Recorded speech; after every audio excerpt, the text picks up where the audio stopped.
नमः शिवाय दोस्तों। आज मैं अपने चैनल के माध्यम से आपको सुनाने जा रही हूँ मेरी ही लिखी हुई एक और छोटी सी कहानी। अगर ये कहानी आपको अच्छी लगे तो प्लीज़ मेरे इस चैनल को लाइक एंड सब्सक्राइब करना ना भूलें, क्योंकि मैं अपने इस चैनल के माध्यम से हमेशा आपके लिए कुछ ऐसा लाती रहूँ जो आपके दिल को सुकून और मन को शांति प्रदान करे। आइए सुनते हैं ये एक छोटी सी कहानी। नितिन की 12वीं कक्षा का आज आखिरी पेपर था। कुछ ही दिन के बाद उसकी पीएमटी का एग्ज़ाम भी था। सुधा लोगों के घर में काम करके तिनका तिनका जोड़ रही थी, क्योंकि उसे पता था कि बड़ी पढ़ाई के लिए बड़ी फीस लगती है। इसलिए वह दिन में लोगों के यहाँ काम करती और रात को लोगों के कपड़े सिलती। नितिन भी अपनी तैयारी में कोई कसर नहीं छोड़ रहा था। उसे हर हाल में ये एग्ज़ाम पास करना था। एक दिन अचानक सुधा को बुखार आ गया। वे पास के अस्पताल में दिखाने गई तो डॉक्टर ने कुछ टेस्ट कराने को कहा। सुधा को टीबी हो गई थी और सारा जमा किया हुआ पैसा उसके इलाज में खर्च हो गया। सुधा फूट फूट कर रोई। वे जानती थी कि अब फिर से पैसा जोड़ना कितना मुश्किल है। उधर कुछ दिन के बाद नितिन का रिज़ल्ट आ गया और उसे एक अच्छे कॉलेज में एडमिशन भी मिल गया। वे माँ को खुशखबरी देने आया और माँ खुशखबरी सुनकर बहुत खुश हुई। पर फिर उसने प्यार से नितिन के सर पर हाथ फिराते हुए कहा, बेटा, क्या अगले साल भी तो ये परीक्षा पास कर सकता है?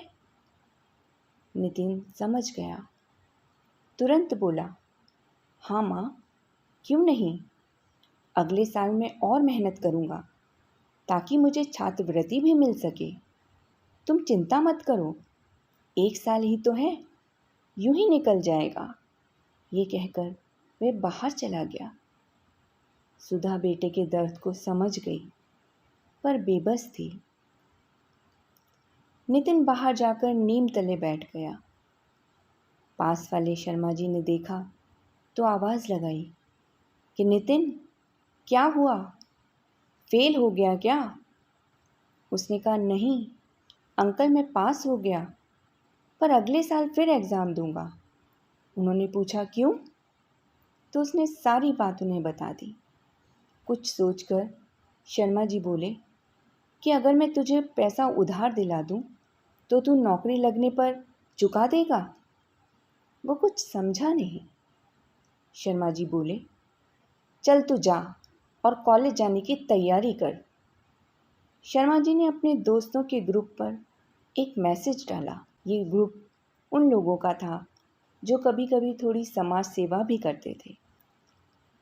उन्होंने एक लिस्ट जिनमें मददकर्ताओं के नाम, उनके फ़ोन नंबर और धनराशि लिखी थी, नितिन के हाथ में चेक के साथ थमाते हुए कहा कि बेटा, जब तुम कुछ बन जाओ तो इन सबको इनके पैसे ज़रूर लौटा देना। वक्त बीता और नितिन डॉक्टर बन गया। उसे एक अच्छे बड़े अस्पताल में नौकरी भी मिल गई। उसे तनख्वाह भी बहुत अच्छी मिलती थी। उसने शर्मा जी से किया हुआ वादा पूरा कर दिया था। सबके पैसे धन्यवाद के साथ चुका दिए थे। बस शर्मा जी के बाकी थे, क्योंकि वो उन्हें खुद पैसे देना चाहता था। आज वो अपनी माँ को लेकर अपने गांव पहुंचा और सीधा शर्मा जी के घर गया। शर्मा जी को कुछ देर लगी उसे पहचानने में, क्योंकि अब नितिन काफ़ी बदल गया था। उसने उनके पांव छुए और गले लगकर थोड़ा भावुक हो गया। फिर बोला, मैं आपके 1.5 लाख का चेक लाया हूँ, पर मैं इसे आपको देना नहीं चाहता, क्योंकि ये वो रकम है जो मुझे आपके प्रति नतमस्तक किए रहती है। और इसे देकर मैं आपके एहसान से मुक्त नहीं होना चाहता। इसलिए मैं आपको अपना पिता मानते हुए ये चेक अपनी पहली सैलरी के रूप में देता हूँ। शर्मा जी बहुत भावुक हो गए। उन्होंने कहा, मैं तुम्हारी तरक्की से बहुत खुश हूँ बेटा, और तुम्हारी ईमानदारी से प्रभावित भी हूँ। हम में से कोई भी तुमसे ये पैसा वापस नहीं लेना चाहता था, लेकिन तुम्हें कमज़ोर दिखाना भी हमारा मकसद नहीं था। तुमने जिनको भी ये पैसे वापस दिए हैं, उन्होंने वो सब पैसे एक ही अकाउंट में जमा कर दिए हैं, ताकि फिर से किसी नितिन की मदद की जा सके।